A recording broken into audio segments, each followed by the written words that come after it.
4 seconds. That's all the time you had between life and death. Soldiers called it the pineapple, the potato masher, the lemon, but enemies called it something else entirely. They called it the last thing they ever saw. Tonight, we re-cracking open the deadliest handheld weapon of the Second World War II, reveal engineering secrets that military historians rarely discuss. Welcome back to History of World War II. If dark military history keeps you watching until 3 a.m., hit subscribe now because this story gets disturbing. On this channel, we uncover the buried truths of humanity's greatest conflict. The weapons, the tactics, the human cost. No Hollywood myths, just the raw history that shaped our world. Let's transport you somewhere you never want to be. Normandy, June 1944. 3 weeks after D-Day. The hedgerows of France had become a nightmare maze. Dense vegetation, 6 feet tall. Ancient earthen walls. Every field is a kill box, and the Germans know exactly how to use them. Private First Class Raymond Chen is 19 years old. He's from Sacramento. He joined because his older brother was at Pearl Harbor. Now he's pressed against a dirt embankment with something heavy hanging from his belt. AMK-2 fragmentation grenade. 1 pound of cast iron and explosive compound. Fits in your palm like an oversized apple. Looks almost innocent sitting there. But Raymond knows what this thing can do. He watched it tear apart a German machine gun nest 2 days ago. Watched men simply cease to exist. His sergeant signals. There's a German position 20 yards ahead, hidden in the hedgerow. They've already lost 2 men trying to flank it. Raymond's job is simple. Get close enough. Pull the pin. Throw it. Don't die in the process. His fingers wrap around the grooved surface. The metal is cold despite the summer heat. He can feel every ridge, every groove pressed into his palm. What Raymond doesn't know, what almost no soldier understood at the time, is the remarkable engineering hidden inside that shell. The chemistry, physics, and psychological warfare packed into something smaller than a softball. That's what we're here to uncover. The American MK2 grenade wasn't designed by accident. Every single element served a lethal purpose. Start with the exterior. It's that distinctive grooved pattern everyone recognizes from old war footage. Most people assume those ridges help the grenade fragment into neat pieces upon detonation. Here's the truth that weapons engineers discovered through testing. The grooves actually provided grip.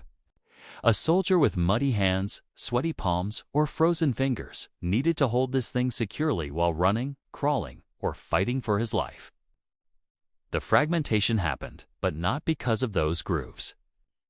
When the explosive core detonated, the cast iron shell shattered unpredictably. Some pieces flew as large chunks, others became tiny razor fragments barely visible to the naked eye.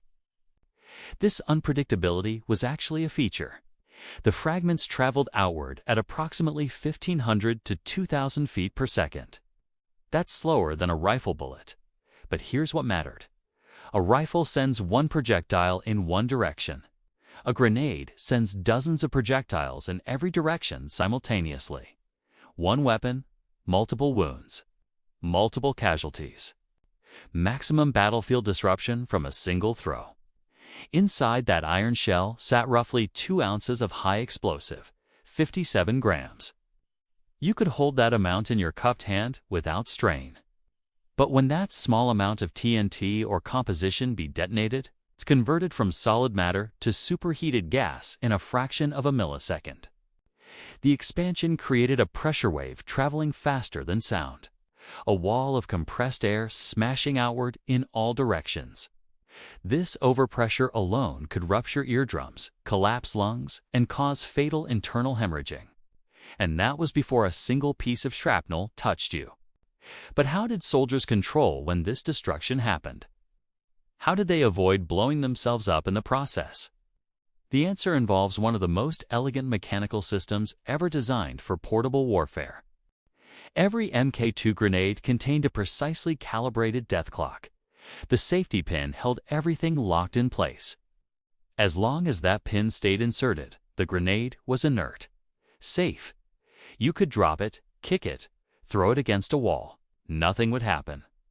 But the moment a soldier pulled that pin, the countdown began its preparation. A spring-loaded striker sat inside, held back by the safety lever.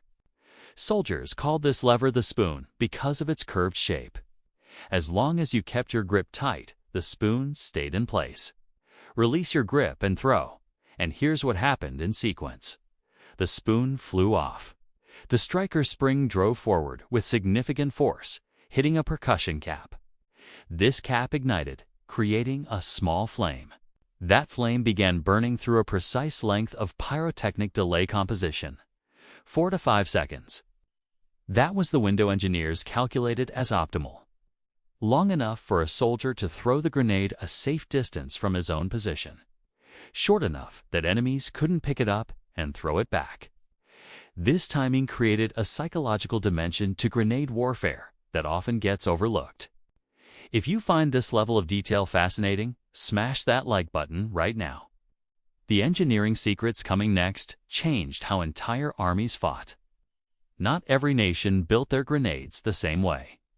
And these differences revealed profound truths about how different militaries approached the business of war. The Germans developed the Stielhandgranate 24. Allied soldiers called it the pyrotechnic because of its distinctive wooden handle. German engineers made a deliberate choice. They sacrificed fragmentation capability for throwing distance. That long wooden handle created leverage. A trained German soldier could hurl this grenade 40 to 50 yards. An American with a round Mk2 could manage maybe 30 yards on a good day. Why did distance matter so much to German planners? Their tactical doctrine emphasized trench clearing and bunker assault. In those confined spaces, the concussive blast itself was the primary killer.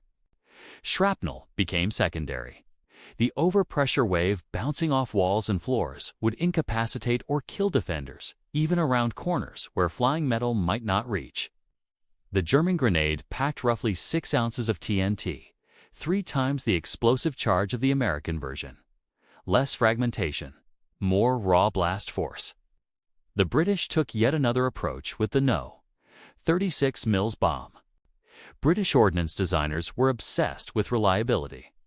They wanted their weapons to perform consistently under every possible condition: jungle humidity, Arctic cold, desert heat.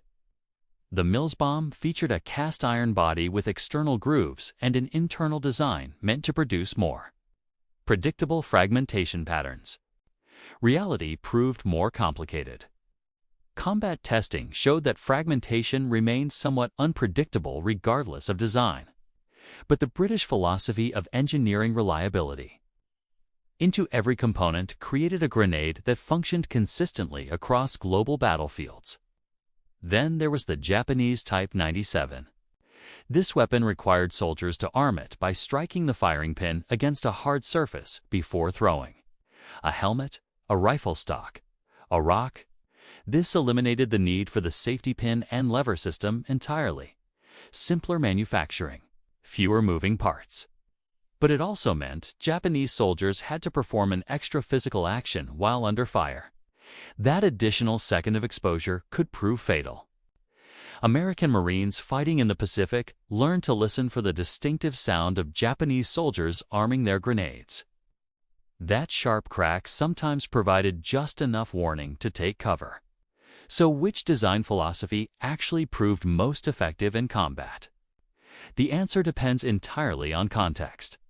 And the soldiers who lived through these battles discovered that truth through blood and terror. Here's something that doesn't appear in most history books. The grenade was as much a psychological weapon as a physical one. The engineers who designed these weapons understood human fear, and they built that understanding into every element. Consider what happens when a grenade lands near you. First comes recognition. That distinctive shape. It's that metallic clunk when it hits the ground. Your brain processes what you're seeing in a fraction of a second. Then comes the calculation. How far away is it? Can I run? Can I take cover? Can I throw it back? Then comes the paralysis. Because you're trying to do math while your body floods with adrenaline. 4 seconds feels like an eternity and an instant simultaneously. Combat psychologists documented this phenomenon extensively during and after the war.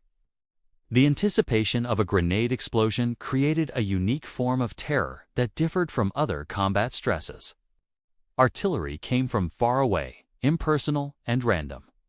Rifle fire had direction, something you could orient against. But a grenade was personal. Someone threw it at you specifically. And you had just enough time to know you might die, but not enough time to process that knowledge. Soldiers who survived grenade attacks reported psychological symptoms that persisted for decades.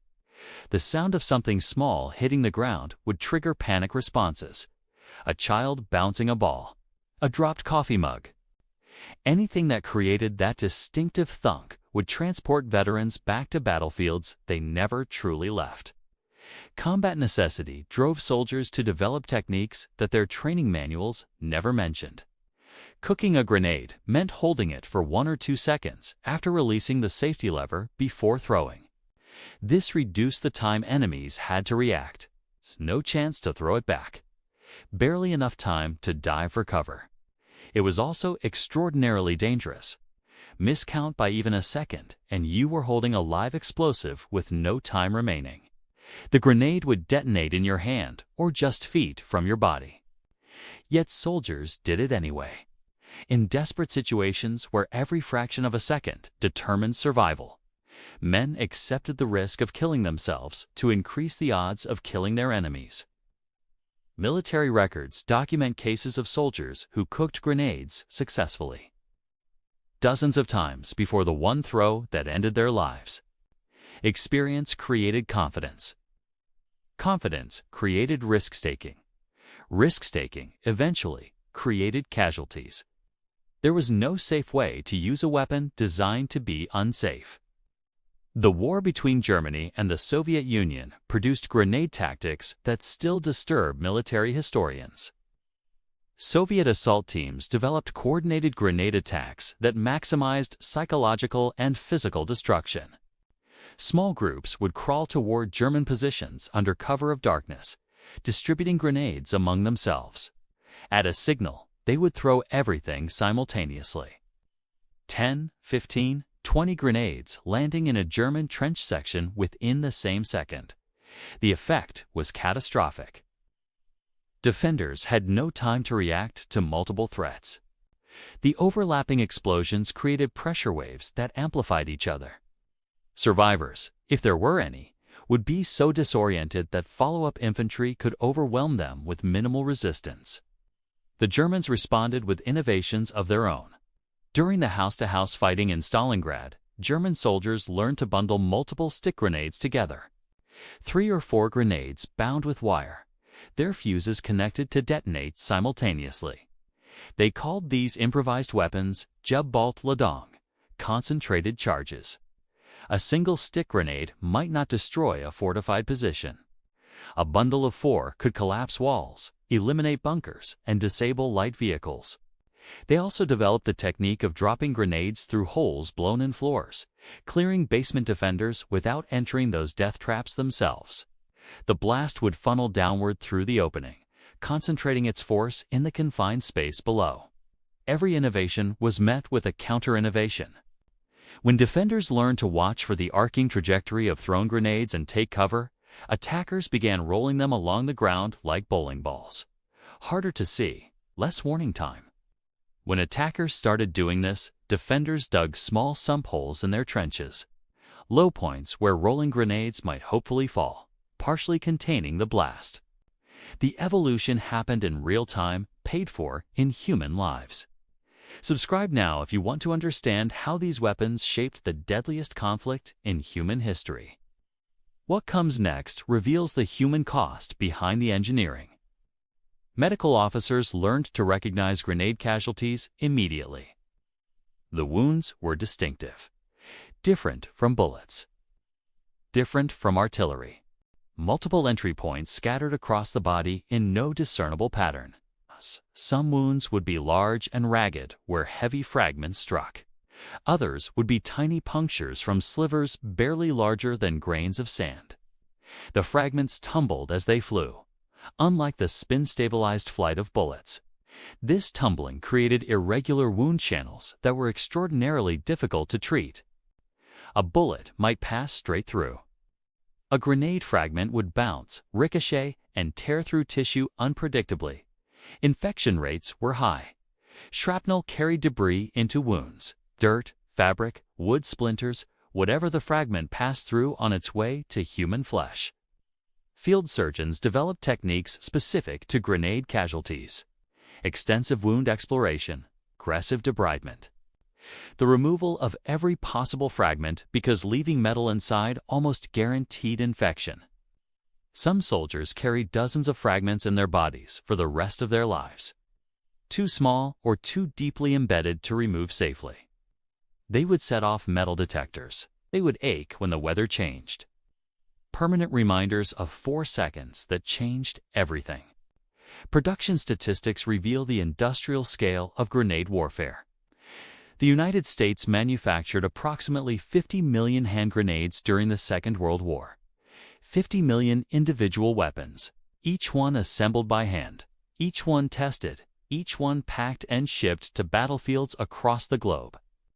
Britain produced millions more. Germany, despite Allied bombing campaigns destroying their industrial capacity, continued grenade production until the final weeks of the war. Japanese factories churned out grenades even as their empire collapsed around them. Soviet production numbers remain partially classified even today. Estimates suggest they manufactured tens of millions of grenades, possibly rivaling American output. The F-1 fragmentation grenade, nicknamed the Lamanca or Little Lemon, became ubiquitous on the Eastern Front. Someone had to make all these weapons. Factory workers, many of them women, worked 12-hour shifts filling grenade shells with explosive compounds, installing fuses, packing finished weapons for shipment. The work was tedious and terrifying. A spark in the wrong place, a momentary lapse in procedure, and entire factory sections could detonate. These deaths rarely made newspapers, classified as industrial accidents rather than combat casualties. But they were casualties of war nonetheless. Workers who died creating the instruments of other people's deaths.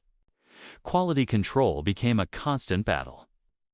A grenade with too much explosive might fragment in ways that endangered friendly troops. It's a little explosive, and it wouldn't reliably kill enemies.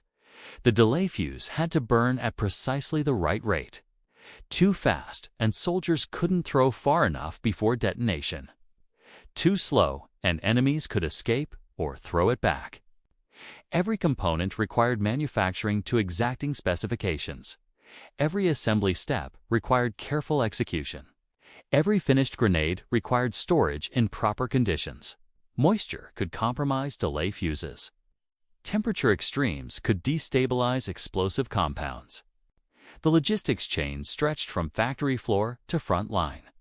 And failure at any point could mean soldiers carrying weapons that wouldn't work when they needed them most. Not every grenade worked. Duds were a constant problem throughout the war. Faulty primer that failed to ignite. Moisture in the delay fuse that prevented proper burning. A manufacturing defect in the striker mechanism. A storage mishap that degraded the explosive core. Any of these could transform a deadly weapon into a useless chunk of metal and explosive that might detonate later, or might sit there for decades waiting to kill some farmer's child who found it in a field. Smart soldiers carried multiple grenades, knowing that one might fail at the crucial moment. They learned to recognize the signs of a potential dud: corrosion around the fuse, damage to the safety lever, any indication that the weapon might have been compromised. Training accidents claimed lives throughout the war. Young recruits would freeze with a live grenade in their hand. They would throw poorly and watch in horror as the weapon landed at their own feet. They would fail to release the safety lever cleanly, causing the grenade to detonate prematurely. The American military developed elaborate training protocols using practice grenades with minimal explosive charges, just enough to make noise and smoke. British training grounds featured specially designed throwing pits with blast walls to protect instructors. German soldiers practiced with wooden replicas before ever handling live weapons. Soviet training was often abbreviated by necessity. New soldiers learning grenade use in combat rather than classrooms. Even with all precautions, training casualties occurred with disturbing regularity. Young men died learning to use weapons so they could die using them. Night combat with grenades added layers of horror that daylight fighting couldn't match. Darkness amplified every sound. The scrape of metal against rock. The soft thud of something landing nearby. Your ears became your primary defense, straining to detect threats you couldn't see. The flash of a grenade explosion would temporarily blind you, destroying whatever night vision you had managed to develop.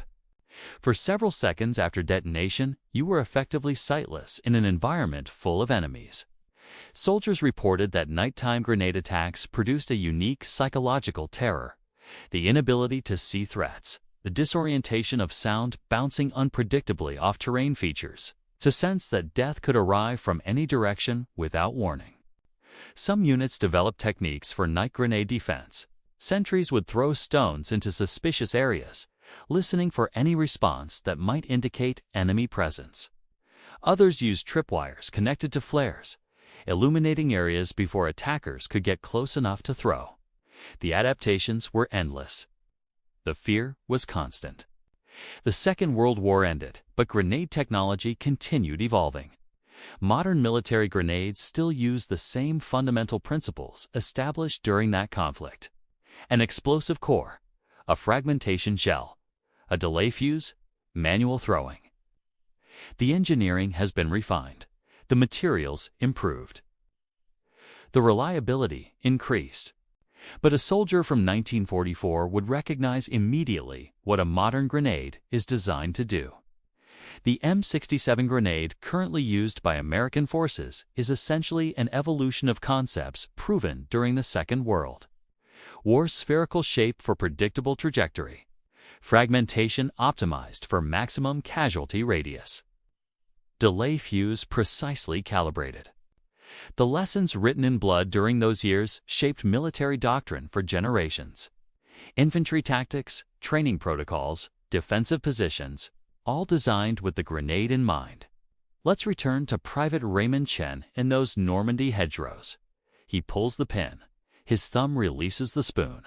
He feels the lever fly away. Hears the snap of the striker hitting the primer. 4 seconds. He throws with everything he has. His arm, trained by countless practice throws, sends the grenade arcing over the earthen wall toward the German position. He's already pressing himself into the dirt before it leaves his hand. Counting 1, 2, 3. The explosion is not the clean crack of movie sound effects. It's a deep percussive whump that Raymond feels in his chest as much as hears with his ears. Dirt and debris rain down around him.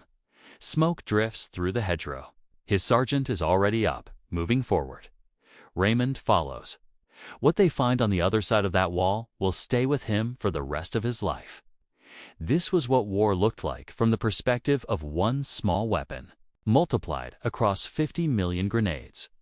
Billions of individual moments of terror, each weapon representing a story, a decision, a life ended or spared by seconds and inches. The grenade wasn't the most powerful weapon of the Second World War.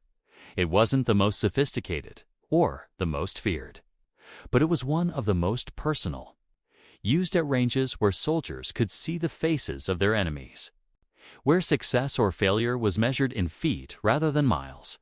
That's the truth hidden inside the shell, not just explosive and metal. Human fear, human ingenuity. Human capacity for both remarkable courage and terrible destruction. Every grenade carried the weight of those contradictions. Every soldier who held one felt that weight.